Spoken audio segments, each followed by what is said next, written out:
aplauso. Sean todos bienvenidos. Bueno, vamos a orar, ya que se me adelantaron. Vamos a orar ahora acá y vamos a pedirle a Dios que Él nos dirija en este tiempo de su palabra. Padre, te pedimos tu dirección en esta mañana.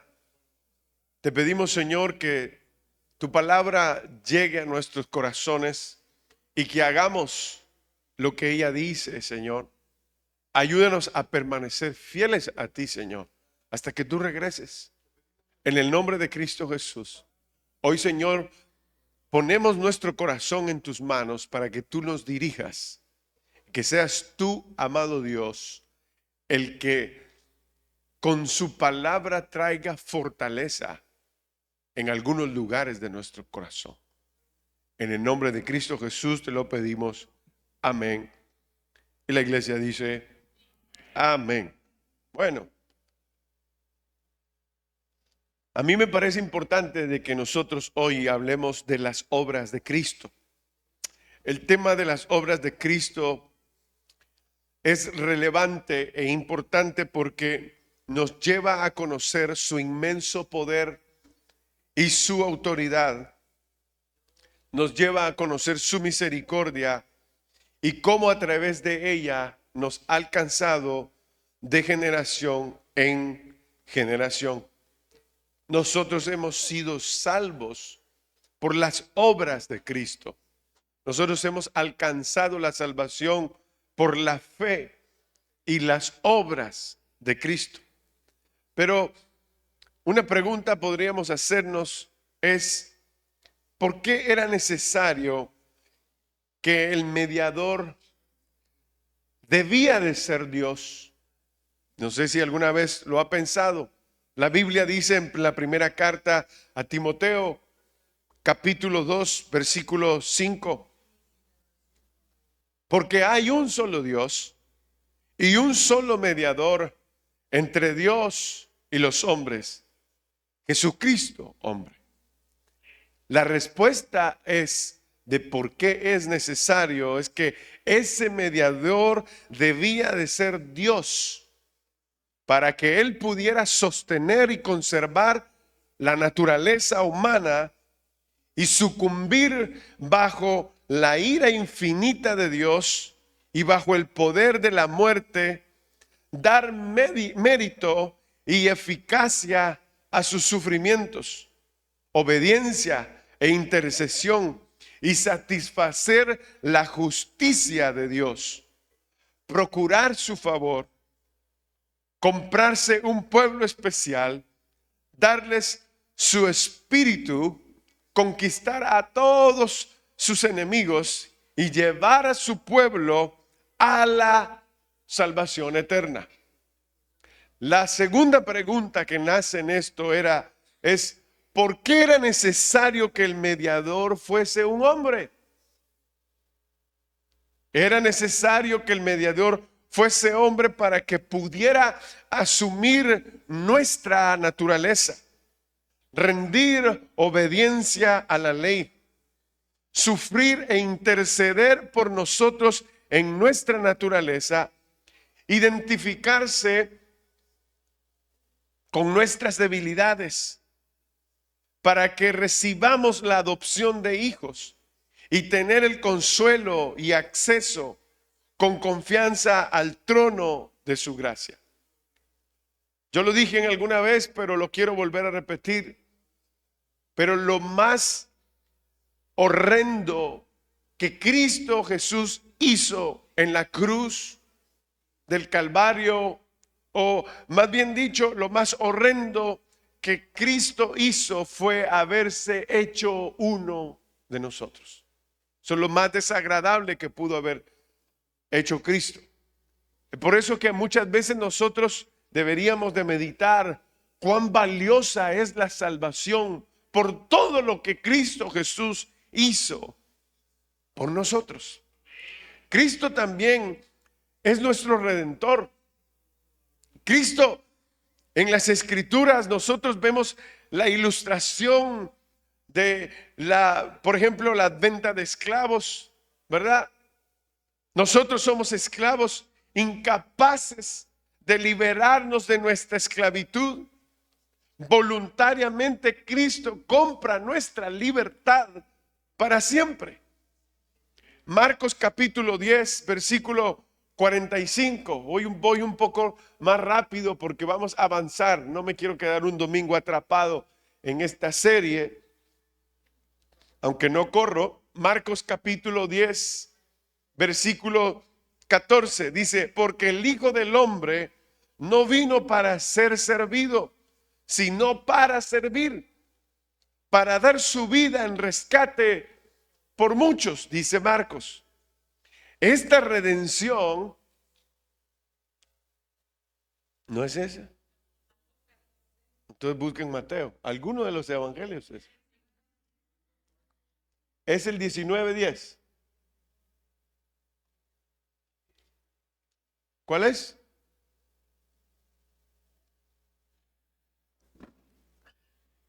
Aquí vamos a esperar en lo que los hermanos llegan.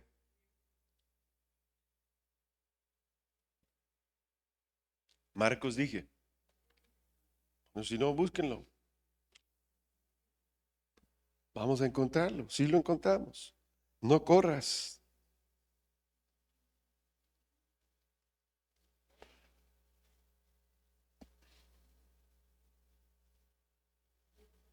Mira lo que hace un versículo. Y como así están acostumbrados, yo dije Marcos 10:45. Bueno, pues.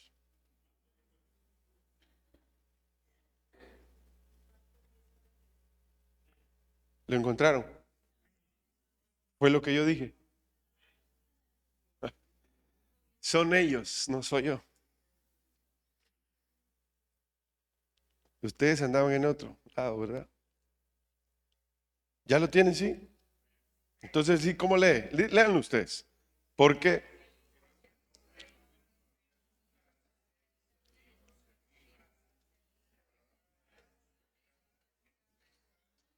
bueno, pónganme atención para que no estemos en esta, en que cuál es y cuál no es. Entonces, mire pues, esta redención es el pago que Dios mismo exige a causa de su justicia. Nuestro pecado nos ha encerrado en cautividad a su juicio. La sangre de Cristo, es decir, al final de su vida, es lo que nos libera de este cautiverio. Nuestro juicio cayó sobre Jesús. El apóstol Pedro lo explica en su primera carta de Pedro, capítulo 1, versículos 18 y 19. First Peter, chapter 1, verses 18 and 19. Sabiendo que fuisteis rescatados de vuestra vana manera de vivir, la cual recibisteis, dice, de vuestros padres, no con cosas corruptibles, como oro o plata. Versículo 19 dice, sino con la sangre preciosa de Cristo, como de un cordero, ¿cómo? Sin mancha, ¿y quién? Y sin arruga. De manera que nosotros nos damos cuenta que nosotros fuimos libres de esta esclavitud por medio de aquel que nos amó, por medio de aquel que dio su vida por nosotros, el que dio su sangre por nosotros en la cruz del Calvario. Eso nadie más lo puede hacer, solamente Cristo Jesús. En una manera práctica, esto quiere decir que nosotros, al hecho de que Jesús haya dado su vida por nosotros, significa que ahora nosotros le pertenecemos a Él, porque nosotros éramos esclavos ¿de qué? Del pecado. ¿Está aquí la iglesia? Nosotros éramos esclavos del pecado. Pero ¿qué sucede? Tiene que venir alguien con un precio mucho más alto para librarnos a nosotros de esa esclavitud. Él nos compró a nosotros. ¿Cuánto daban por un esclavo? No sabemos. Quizás los vendían en $100. Quizás los esclavos eran vendidos en $500. Depende el porte, depende el tamaño, depende el conocimiento de la persona. Así pagaban por un esclavo. Está aquí en la iglesia. El Señor, a través de Pablo, nos está explicando de que un esclavo tiene que morir con su amo por todo el tiempo. Si nosotros éramos esclavos del pecado, íbamos a morir eternamente. Pero vino Cristo. Pero vino Cristo a darnos esperanza. Pero vino Cristo a decir, no señores, esto no va a seguir, no más pecado en la tierra. Entonces Él da su vida para que el pecado no reine en nosotros, y ahora nosotros somos esclavos por amor a Cristo. Aleluya. Entonces, es necesario que nosotros recordemos que fuimos comprados a precio de sangre. El apóstol Pablo dice, como lo cantamos el día de hoy, ya no vivo yo.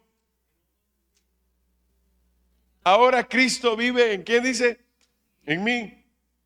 Y lo que ahora vivo en la fe, ¿lo vivo en qué? Lo vivo ahora con una experiencia nueva que Cristo Jesús me ha salvado y ahora soy hijo de Dios y soy esclavo, dice el apóstol Pablo, parafraseando todas las cartas que él ha escrito. Primera de Corintios capítulo 6 versículo 20 dice, porque habéis sido comprados por precio. Glorificad pues a Dios en vuestro cuerpo y en vuestro espíritu, los cuales son de Dios. Esto es algo que usted debe de mantener en su mente y en su corazón. Usted fue comprado, fue adquirido a precio de sangre, y la palabra de Dios dice que nosotros exaltemos el nombre de Dios. Glorifiquemos a Dios en nuestros cuerpos, en nuestro espíritu, porque ellos son de Dios. ¿Está aquí en la iglesia? Así que si en algún momento tú piensas que tú te perteneces y que la vida es tuya, tú estás cometiendo un error. Porque si fuiste salvo, ahora eres esclavo para Cristo. A ustedes no se la están creyendo. Y se les nota. ¿Saben por qué? Porque usted nunca ha sido esclavo. Usted sí ha sido esclavo del pecado. Porque el pecado, lo que hace el pecado es hasta que no te saca las lágrimas, no reconoces que necesitas de Dios. Hasta ese momento no te das cuenta que le has servido al pecado. ¿Está aquí la iglesia? Hasta el momento en que, hasta que no nos miramos en una situación difícil por causa del pecado, porque el pecado nos arruina completamente la vida, hasta ese momento no nos damos cuenta que necesitamos de Dios. Miren, esto no es algo, quizás es algo vergonzoso, porque a ninguno de nosotros nos gusta hablar del pasado, pero deberíamos de recordar del pasado para recordar de dónde Dios nos ha sacado y cómo Dios nos ha librado y cómo Dios ha provisto de nuestro Salvador para que ahora nosotros sigamos a Cristo. Pero ¿qué es lo que pasa? Hay cristianos en general, no me refiero solamente a usted, por si acaso, hay cristianos en general que no conocen el sacrificio de Cristo Jesús. Muchas personas afuera piensan que el cristianismo es una religión y que seguimos una religión, como que si fuéramos personas tontas. No, hombre, si tenemos la base, tenemos su palabra, tenemos el fundamento de nuestra fe, la palabra de Dios. Los hechos, los escritos, la inspiración de la palabra de Dios a nuestra vida nos dan la luz de que ahora nosotros somos hijos de Dios y somos sus esclavos, porque Él nos ha comprado con precio de sangre. Yo soy feliz de ser cristiano. A mí nadie me dobló la mano. A mí nadie me dijo, usted tiene que meterse a esto, porque a mí nadie me dijo eso. Yo nada más escuché que Cristo Jesús salvaba. Es más, yo fui a la iglesia de niño interesado en que Dios hiciera un milagro en mi papá. Y no me olvido de eso. Y tampoco me avergüenzo. Pienso que como niño buscaba una solución para la vida de mi padre. Y la encontré. Mira vos. 8 años, 9 años por ahí. Vayan a orar por mi papá. Ya medio agarré confianza y a mí cuando me dan confianza, sí me agarro la confianza. Y les dije a los hermanos, vayan a orar por mi papá porque mi papá necesita ser sano, necesita un milagro. Y allá iban los hermanos, ni me conocían.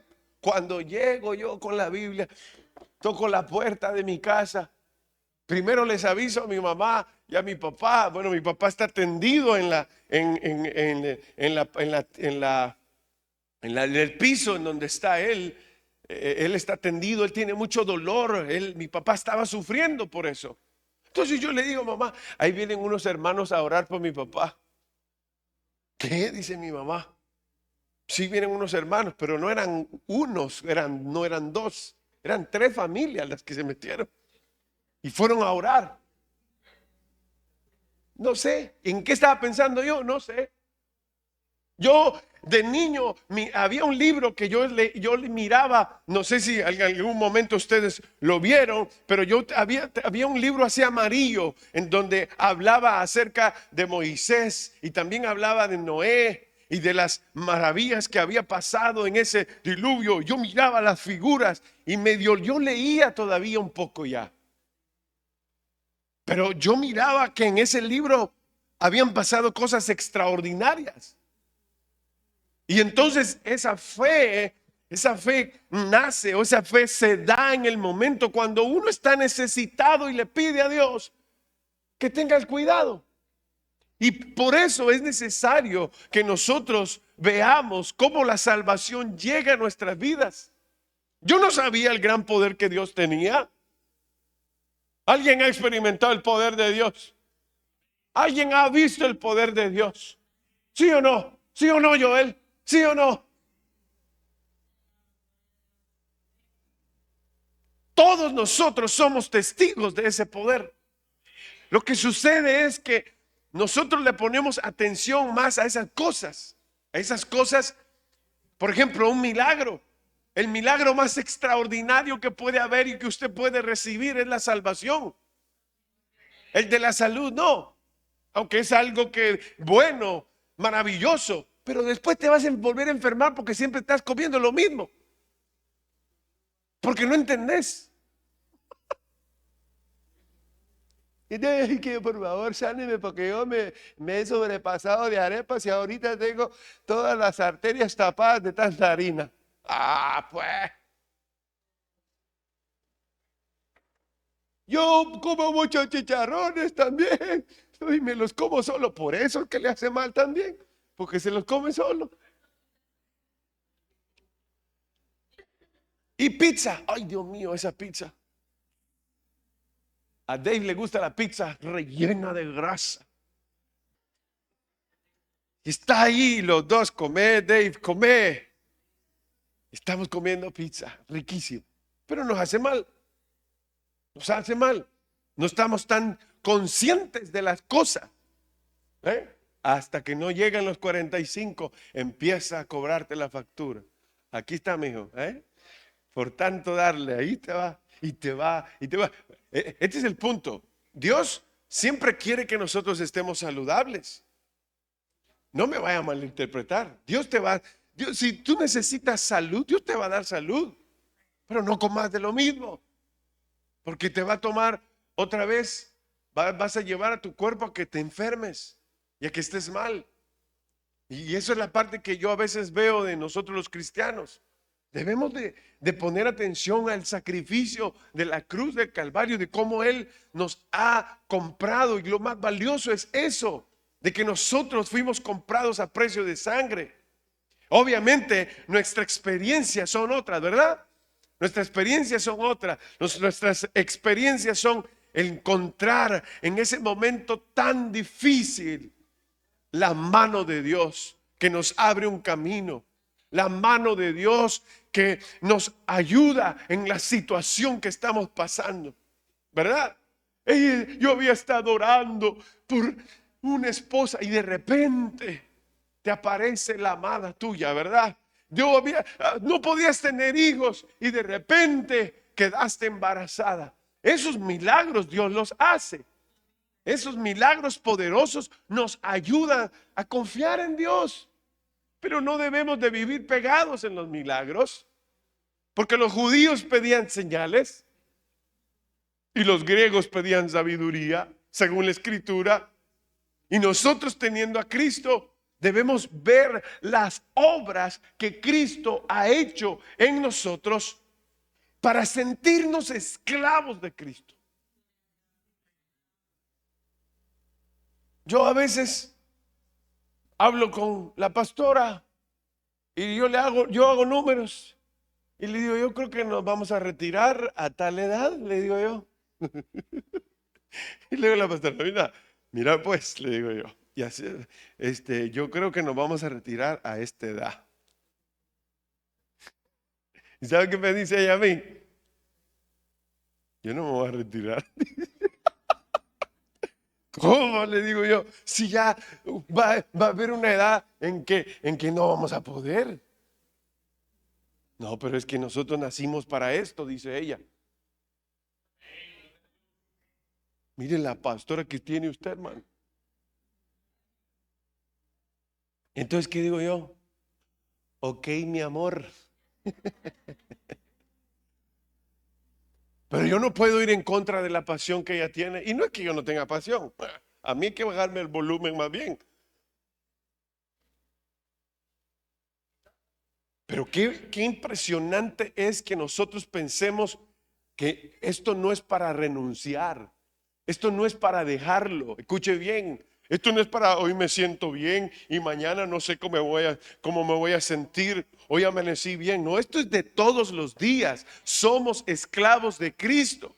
Debemos de servir a Cristo. Debemos de dar testimonio de que Cristo está en nosotros. Debemos de contarle a las personas lo que Cristo ha hecho en nuestra vida, en la vida de nuestros hijos. Yo estoy seguro que sus hijos tienen muchas cosas que contarles a ustedes de lo que ellos aprenden en la iglesia. Yo estoy seguro que muchos de ustedes vienen a la iglesia porque dicen los niños, hoy tenemos que ir al servicio. Es más, algunos no vienen. A mí me han llamado y me han dicho, fíjese pastor que esta niña no deja de decir que quiere ir a verlo a usted, dicen también, y que quiere ir a la clase de niños. ¿Y por qué no la trae, hermano? Ay, es que fíjese, ya vio. Usted no puede ver lo que Dios está trabajando, lo que Dios está haciendo en la vida de sus hijos. Aprecie la obra de Dios y dése cuenta que es por Él que pasan las cosas. El enemigo puede mentir en todo lo que él quiera, pero no tiene poder sobre nosotros. Lo voy a repetir otra vez. El enemigo puede mentir todo lo que quiera, pero no tiene poder sobre nosotros. Y el pecado no tiene derecho sobre nosotros. No, Señor. Colosenses capítulo 1, versículo 13, dice así. Vengo un poco rápido. El cual nos ha librado de la potestad. Ya llegaron. Colosenses. La Biblia de ustedes es nueva también, ¿no? Colosenses capítulo 1, versículo 13. Mire usted, que las Biblias nuevas se le pegan las hojas, hombre. Yo creo que todos andan hoy, como decimos en Guatemala, estrenando Biblia. En el estreno de la Biblia. ¿Ya lo tiene? Sí. Colosenses 1:13, el cual nos ha librado de la potestad, de las tinieblas, y trasladado al reino de su amado Hijo. Vamos, leámoslos todos juntos. a la 1, a las 2 y a las 3. El cual nos ha librado de la potestad de las tinieblas y ha trasladado al reino de su Hijo, en quien tenemos redención por su sangre, el perdón de pecados. Leámoslo otra vez. El cual nos ha librado de la potestad de las tinieblas y trasladado al reino de su amado Hijo, en quien tenemos redención por su sangre, el perdón de pecados. Cristo nos trasladó. El pecado ya no tiene ningún espacio en nuestro ser. Ya no nos gobierna el pecado, sino que ahora está Cristo, y Cristo nos ha trasladado no a la vecindad. Él nos ha trasladado a un reino que es eterno, a un reino que ofrece esperanza, a un reino que nos ha traído salvación de una muerte eterna, a un reino al cual hemos sido partícipes o somos partícipes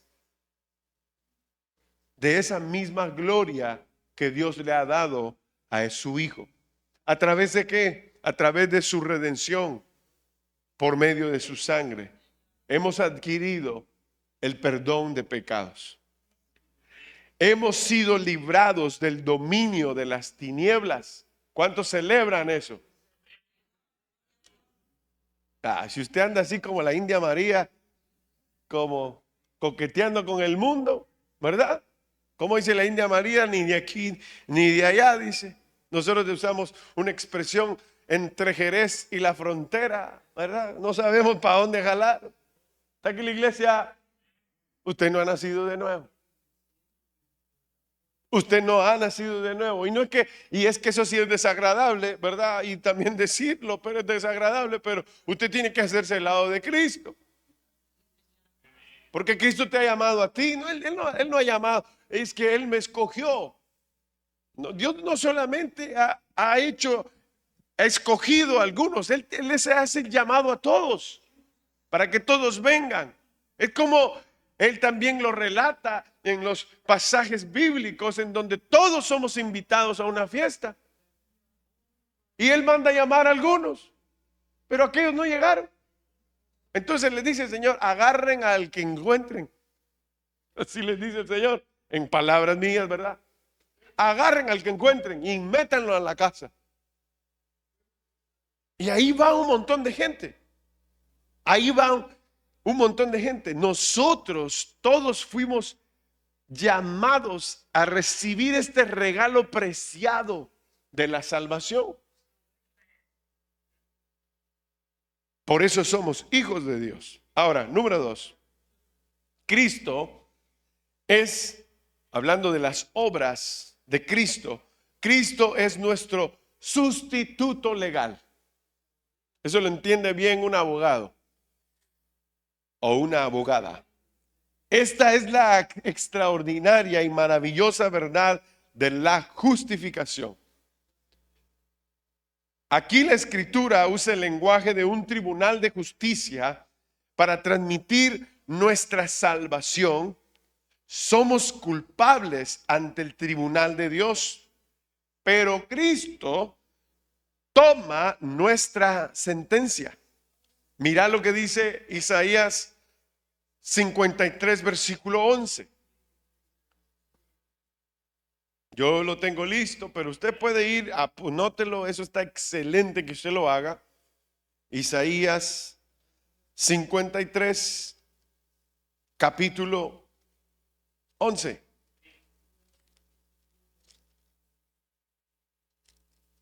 Verá el fruto, dice, ¿verdad? De la aflicción de su alma y quedará satisfecho por su conocimiento. Justificará mi siervo justo a muchos y llevará, ¿qué dice? Las iniquidades de ellos. Eso es lo que antes expliqué. Es la justificación a través de su Hijo amado. Entonces, como resultado, somos nosotros declarados inocentes, porque Él pagó nuestra deuda. Nosotros nos merecíamos la muerte. ¿Está aquí la iglesia? Nosotros merecíamos la muerte. Pero Él dice, no, yo daré mi vida para que ellos no mueran. Yo daré mi vida para que ellos sean salvos. Yo daré mi vida para que ellos alcancen la eternidad aquí con nosotros.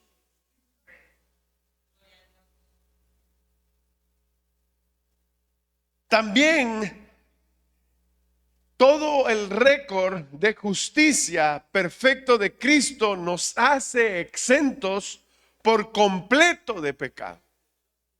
Por completo. Cuando Dios lo vio a usted, Él estaba viendo el día de la fecha en que usted iba a nacer y ya Dios le había perdonado. Porque antes que nosotros viniéramos, ya había venido Cristo. Cristo sabía todo lo que iba a pasar en el futuro si Él no venía a dar su vida por nosotros. Él vino a dar su vida en rescate de que nosotros no muriéramos en una eternidad sin Él. Él toma nuestra hoja de antecedentes penales y Dios, que es el juez, nos trata de acuerdo con la posición recta y perfecta de Cristo.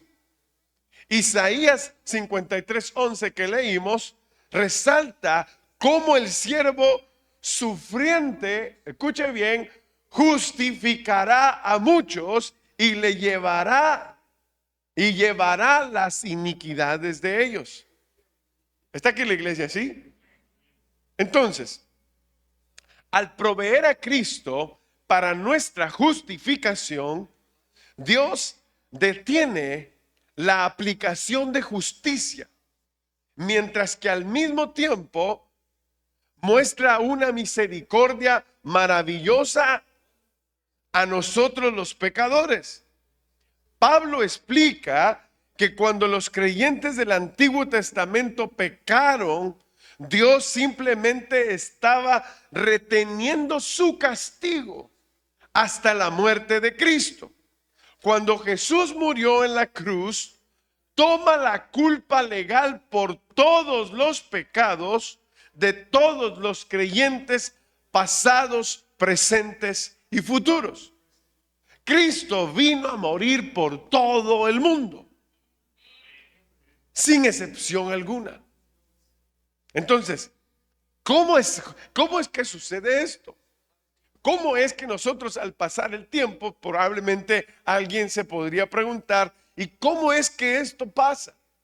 Bueno, nosotros tenemos un regalo extraordinario que también Él lo prepara, porque Jesús hace todo. El Padre Dios, Jesús, el Espíritu Santo, tienen el plan para que nosotros seamos salvos. Tienen el tiempo para que Beto un día esté sentado aquí en la iglesia. Tienen el tiempo de que alguien que viene de Colombia se siente en una silla y pueda conocer las verdades de Cristo. ¿Está aquí la iglesia? No, es que esto no puede ser casualidad, por si usted lo piensa.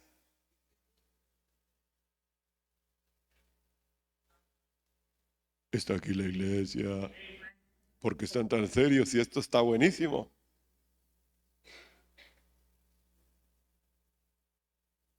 Dios tiene todo preparado para que nosotros vengamos a Cristo. Entonces, ¿de qué está hablando usted, pastor?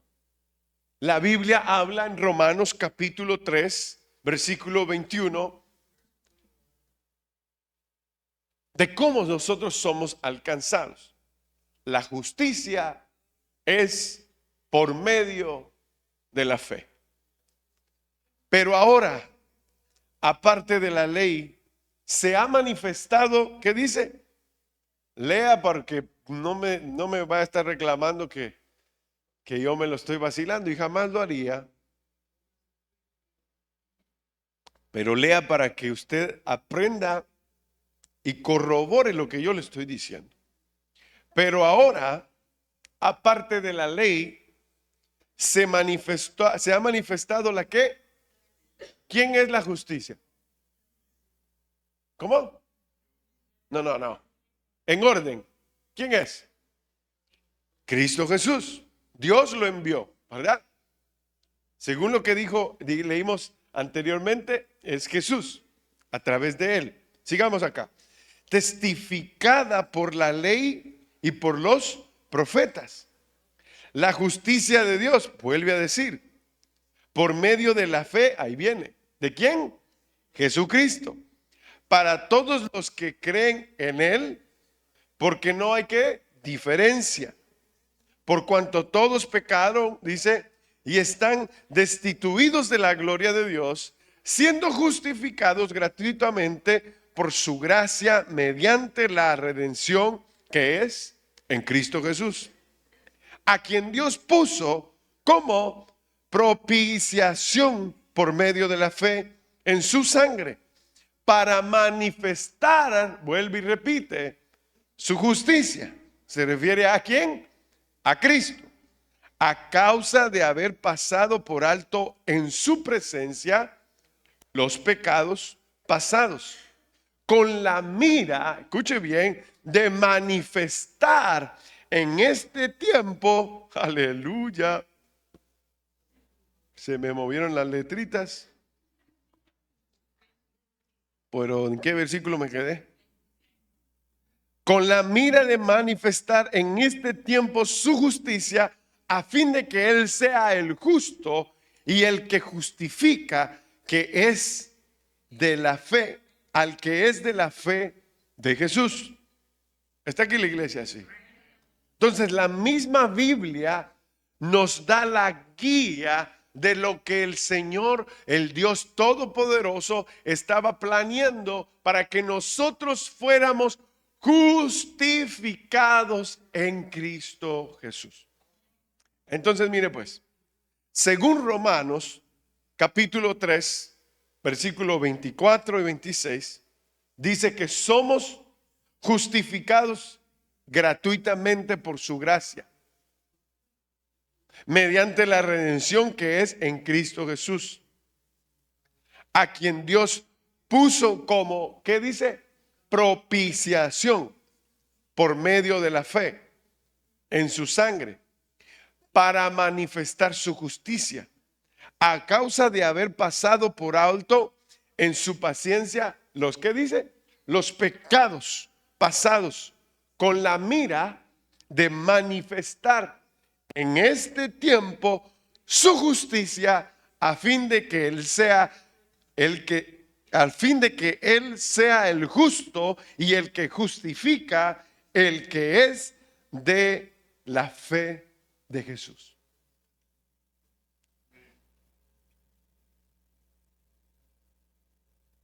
Ninguno de nosotros podemos ser salvos por nuestras propias obras. Ninguno.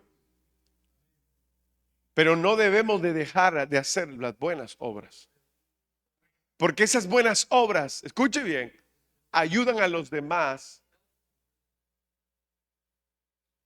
a que ellos puedan conocer acerca de Cristo Jesús. Esa es la obra en la cual usted nunca debe de dejar de hacer. Predicarle a los demás, mostrarles a los demás que Cristo y el mensaje de Cristo, su mensaje poderoso que transforma la vida de las personas. Es decir, usted y yo nos debemos de creer lo que nosotros vivimos, lo que nosotros leemos. Está aquí la iglesia. Nosotros debemos de hablar, porque esta La escritura, la palabra, el mensaje, todo esto tiene poder. La persona de Cristo continúa haciendo milagros, prodigios. Pero vuelvo y repito, el milagro más maravilloso no es que te den salud, aunque tú la necesites. El milagro más valioso es de que tú seas salvo. Es lo mejor que te puede pasar.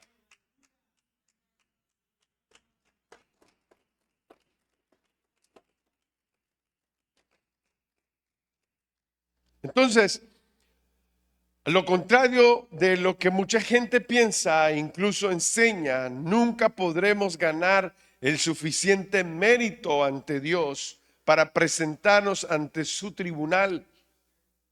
Incluso si ese mérito puede obtenerse a través de las buenas obras y los sacramentos, más bien Dios en su justicia, ahora sí vamos a decir esta palabra, nos declara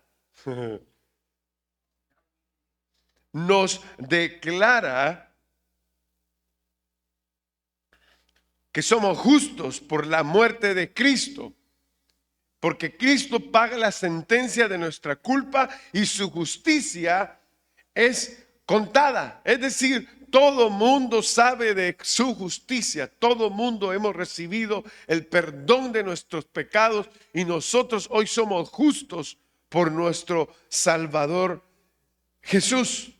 Entonces misericordia y justicia se encuentran en la cruz. Alabado sea Dios por eso, porque nosotros tenemos a través de Cristo Jesús nuestra justificación. A usted no le costó nada. Número 3, y con este termino. Estamos hablando acerca de las obras de Cristo. Amén.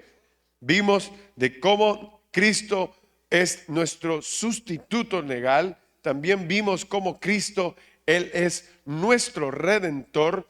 Y en tercer lugar, Cristo es nuestro reconciliador. La Biblia no solo describe nuestra salvación en términos de justicia y redención y sacrificio, sino también en términos de relación. Ahí esto está bonito y aquí nos vamos a quedar un ratito más. No crean que porque es el último vamos a terminar más rápido. Nosotros, ya les dio miedo, nosotros éramos enemigos de Dios. Ahora en Cristo nosotros somos sus hijos. ¿Cuántos son hijos aquí? Ay, ¿qué pasó? ¿Cuántos son hijos? Para que hasta que dígame. Somos hijos de Dios. Hombre, usted debería de tener una sonrisota. Esos cachetotes que tiene.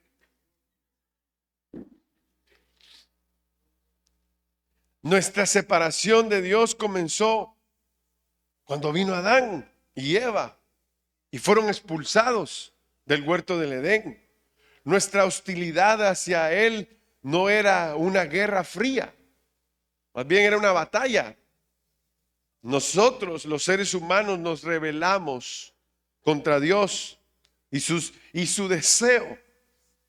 Y esta es la razón por la que nosotros en el capítulo 15 de Lucas, un capítulo muy importante en la Biblia, porque todos nosotros nos podemos identificar con ese hijo pródigo que toma de su parte y sin embargo rechaza una relación con él.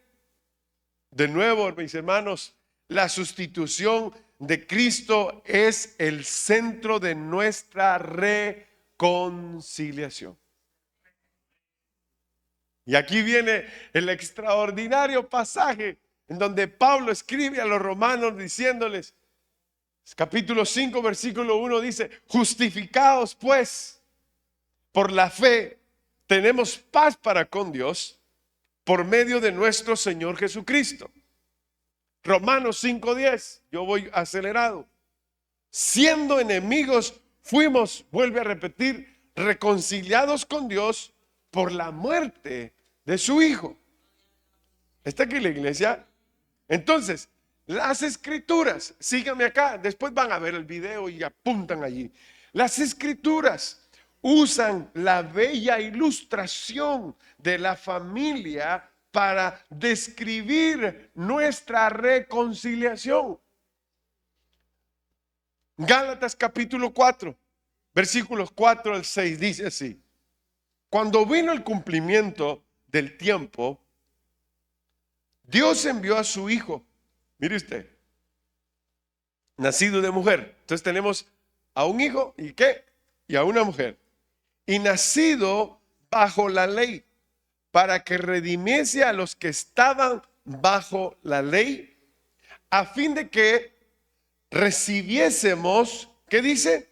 La adopción de hijos. Y por cuanto sois hijos, Dios envió a vuestros corazones el espíritu de su Hijo, el cual clama: Abba, Padre.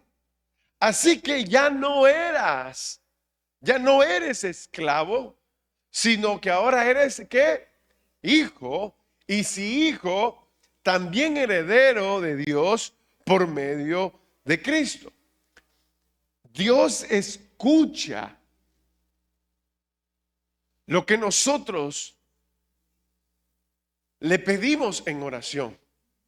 Cuando nosotros pedimos perdón a Dios, Él está escuchando lo que nosotros le estamos pidiendo. Por ejemplo, cuando nosotros le pedimos a Él, le pedimos: Padre, te he pedido que me perdones. Nosotros estamos abriendo nuestra condición, nuestro corazón a nuestra condición como hombres. Está aquí en la iglesia. Yo no entiendo o no sé cómo tú te sientes o cómo tú te describes delante de Dios, pero esto es sumamente importante porque en la reconciliación el Señor quiere que tú y yo estemos cerca de Él. Ahora, si fuéramos más navegando en pasajes y pasajes, podríamos ver uno extraordinario. Y yo preguntarle a usted: ¿en dónde estaba Adán y Eva? ¿En dónde Dios los creó? En un paraíso es la respuesta. Dios les había, yo insisto muchas veces en esto, en que Dios hizo un hábitat, un lugar en donde ellos habitaran. Ahí no habían demonios. Ahí había paz. Ahí estaba la bendición. Y entonces, ¿por qué se metió? Porque ellos desobedecieron. Ese fue el problema.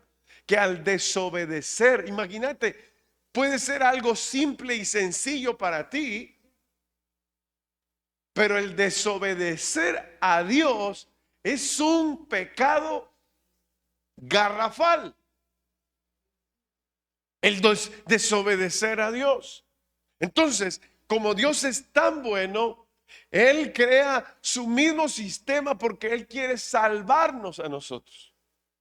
Nos compra con su sangre, se reconcilia, busca reconciliarse con nosotros, nos justifica a través de su Hijo, nos redime, nos compra a través de su sangre. Dios es bueno y Dios no quiere que ninguno de nosotros nos alejemos de Él o vivamos completamente retirados de Él.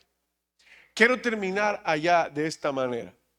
Dios hizo un hábitat para Adán y Eva. Al salir de ese hábitat, de ese lugar especial, ellos murieron.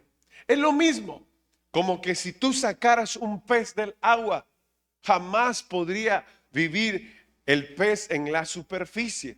Él necesita vida, por lo tanto él debe de permanecer en el agua porque ese es el hábitat de ese pez. ¿Qué significa esto? Esto significa que cuando Dios expulsa a Eva y a Adán, fueron expulsados de la presencia de Dios en donde ellos iban a morir eternamente. ¿Qué significa esto? Que nosotros necesitamos a Dios y permanecer en ese hábitat que Él diseñó para nosotros tener vida eterna. Pero no solamente queda allí. Aquí viene lo extraordinario. Como Dios sabía que esa pareja no funcionaron porque pecaron, Dios envió a su Hijo a la tierra para que todo aquel que en él crea no se pierda, mas tenga la vida eterna, porque Él quiere llevarnos una vez más a ese hábitat, a permanecer con Él en la eternidad. Si tú preguntarías, pastor, yo entendí muy claro lo que usted hoy predicó, ¿qué debo de hacer? Lo que tienes que hacer es pedirle al Señor que perdone tus pecados.